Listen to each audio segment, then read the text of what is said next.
What's up, everyone? I'd like to discuss a subject that has aided me tremendously, but also plagued me tremendously over the years with nutrition and exercise.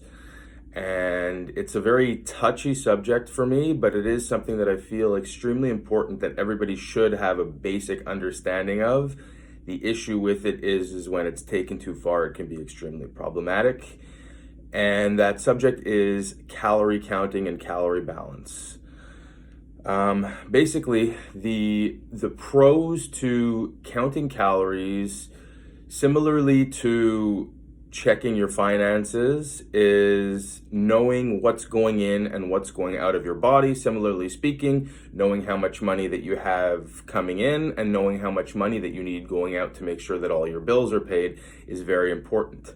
However, let's take this to somebody who is constantly checking a stock portfolio, for example.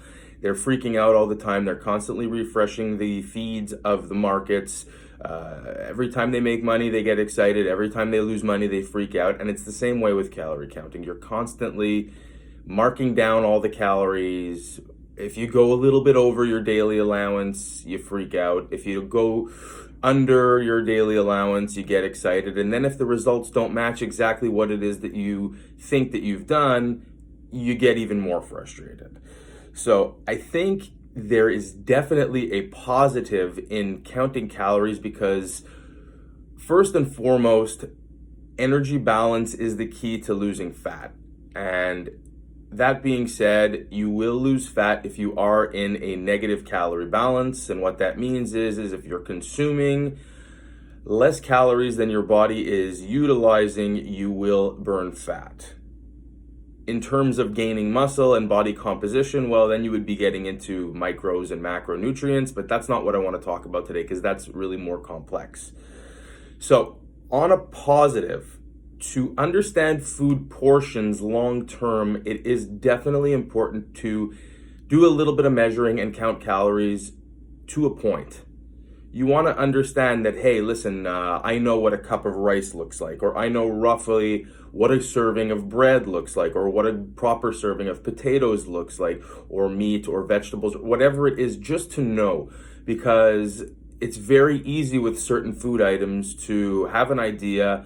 And if you don't really know, for example, with something like rice or potatoes, there's nothing wrong with these foods, but if you don't know what the portion is approximately supposed to look like, they're very, very easy to overeat. For example, for most people, a half a cup to 3/4 of a cup of cooked rice is fantastic with a meal, but it's very easy to dump 2 to 2.5 cups of rice on a plate. And that's what a lot of restaurants will do because it's a cheap carbohydrate and it fills you up. And they can then give you less of the more the more nutrient dense food like the whatever the meat or protein or vegetables that cost them more money to put on the plate. So that's definitely important when it comes to knowing calories and portion size.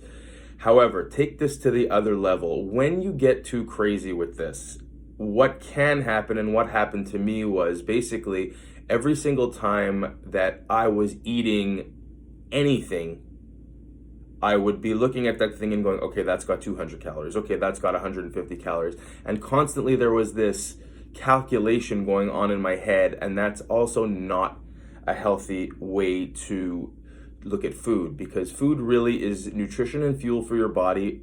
Let's call it 80% of the time. So if you can know the basics and eat within these caloric guidelines 80% of the time, and then when you decide you want to have a quote unquote cheat meal or something that's more for pleasure than it is for just function, you need to ensure that you're not looking at that food and freaking out.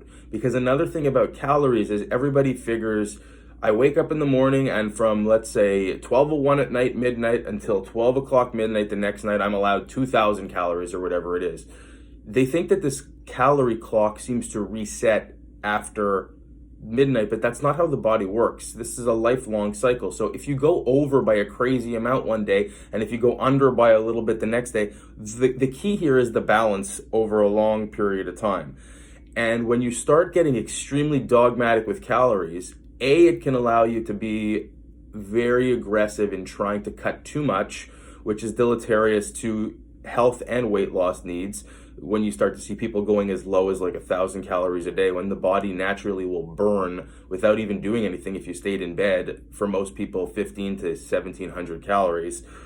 Or if you're really like looking at calories all the time, it brings a fear of eating food. And when you have a fear of eating food, it really can mess you up long term. So if I decide one day, like, look, I'm gonna have pizza, or I'm gonna have whatever, or pasta, I don't look at the portion size. I know in my head that, okay, I can have 3, 4 pieces of pizza, it's not gonna kill me.